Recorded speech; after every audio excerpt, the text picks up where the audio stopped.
मुंडन संस्कार। ये कहानी राजा कृष्णदेव राय के एक दरबारी तेनालीराम की है।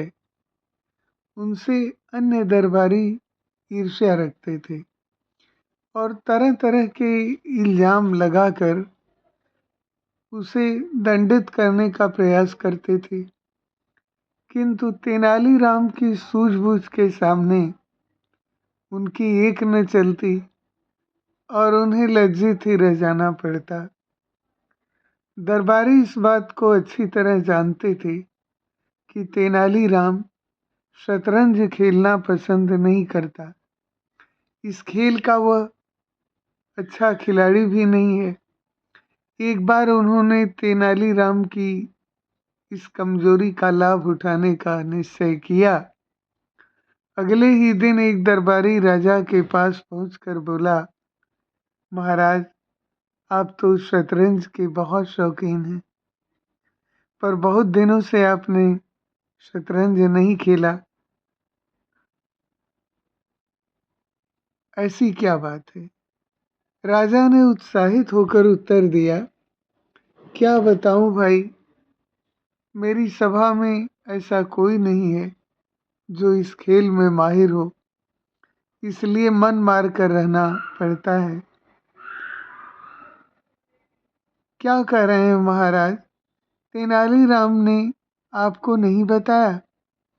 वह तो शतरंज का कीड़ा है। उसके दांव पर बड़े बड़े खिलाड़ी संन्यास ले चुके हैं। तेनालीराम आपका प्रिय पात्र भी है, क्यों नहीं आप उसके साथ अपना मनोरंजन करते? दरबारी ने दांव मारा, लेकिन तेनालीराम ने हमसे कभी नहीं कहा कि वह शतरंज जानता है। राजा बोला, अब आपकी हार नहीं देखना चाहता महाराज, यही कारण है कि आपको नहीं बताया। पूरा घाघ है, उसके जैसा खिलाड़ी तो पूरे देश में नहीं मिलेगा। दरबारी ने विश्वास दिलाया तो राजा को यकीन हो गया। दूसरी शाम राजा ने शतरंज भिजवा दी और इनकार करने पर भी तेनालीराम को जबरदस्ती पकड़कर अपने साथ बिठा दिया। सारी दरबारी आसपास खड़े होकर तमाशा देखने लगे। बोले, तेनालीराम जी, आप तो शतरंज के चतुर खिलाड़ी हो और फिर महाराज के साथ खेल रहे हो। ऐसा सुअवसर किसको मिलता है? खूब मन लगाकर खेलो। तेनालीराम समझ गया कि यह सब दुष्ट मंत्रियों का षड्यंत्र है। विवश होकर उसने चाल चलनी शुरू की। खेलना तो वह जानता न था। थोड़ी ही देर में बाजी हार गया। दरबारियों ने ठहाका लगाकर उसकी हंसी उड़ाई। बोले, तेनालीराम, सब कुछ जानते हुए भी क्यों मूर्खता करते हो? महाराज जैसे खिलाड़ियों को इस तरह खेल में मज़ा नहीं आएगा। जरा जम कर खेलो।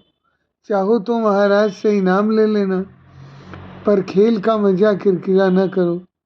दरबारियों की बात सुनकर महाराज को लगा कि तेनालीराम मन से मक्कारी कर रहा है।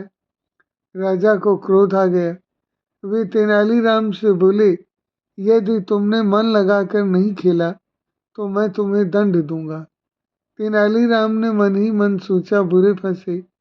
बोला, महाराज, वास्तव में मुझे इस खेल का पूरा ज्ञान नहीं है, मैं कुछ नहीं जानता।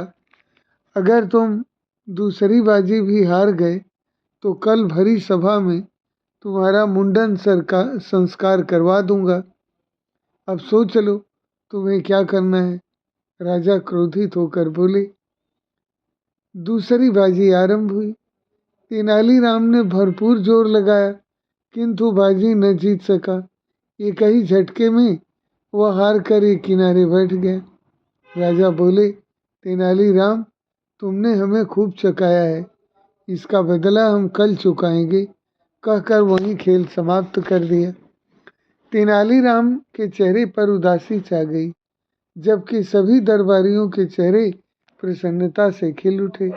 आज पहली बार तेनालीराम के प्रति उनका षड्यंत्र सफल होने जा रहा था।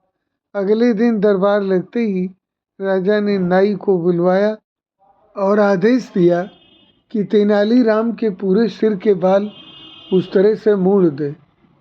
नाई सकपका गया, इतने बड़े आदमी का सिर कैसे मोड़ दे, परंतु राजा की आज्ञा को टाला नहीं जा सकता था। वह बैठकर अपना उस्तरा तेज करने लगा। तेनालीराम ने राजा से कहा, महाराज, एक निवेदन करना चाहता हूँ। राजा ने कहा, हाँ हाँ कहो, क्या कहना है। मैंने इन बालों पर 5,000 असरफियाँ उधार ले रखी है। जब तक वह कर्जा मैं नहीं चुकाता तब तक इन बालों पर मेरा अधिकार नहीं है। राजा ने तुरंत आज्ञा दी कि तेनालीराम को 5,000 असरफियाँ दी जाए। मंत्री ने असरफियाँ तेनालीराम के घर भिजवा दी। अब तो तेनालीराम को नाई के आगे बैठना ही पड़ा। नाई ने जैसे ही सिर की ओर उस्तरा बढ़ाया, तेनालीराम ने उसे रोक दिया और धीरे धीरे मंत्रों का उच्चारण करने लगा। उसको यह क्रिया देख आश्चर्यचकित हो गए राजा। बोला, आप क्या ढोंग रचने लगे तेनालीराम, मुंडन जल्दी करवाओ। तेनालीराम बोला, महाराज, हमारे यहाँ सिर का मुंडन माता पिता के स्वर्ग सिधारने पर ही किया जाता है। मेरे माता पिता दोनों ही स्वर्ग सिधार चुके हैं। अब तो आप ही मेरे माता पिता हैं। आपका कोई अनिष्ट न हो, इसलिए प्रभु से प्रार्थना कर रहा हूँ। अपने अनिष्ट की बात सुनते ही राजा घबरा उठा। बोला, अरे, यह तो मैंने सोचा ही नहीं था। आपको मुंडन कराने की जरूरत नहीं है। मैं अपने आदेश को वापस लेता हूँ। राजा का इतना कहना था कि दरबारियों के ऊपर घड़ों पानी पड़ गया। तेनालीराम ने 5,000 असरफियाँ भी मार ली और मुंडन कराने से भी बच गया। शतरंज में मात खाकर भी उसने अपने विरोधियों को ऐसी मात दी कि उन्हें बहुत ही लज्जित होना पड़ा।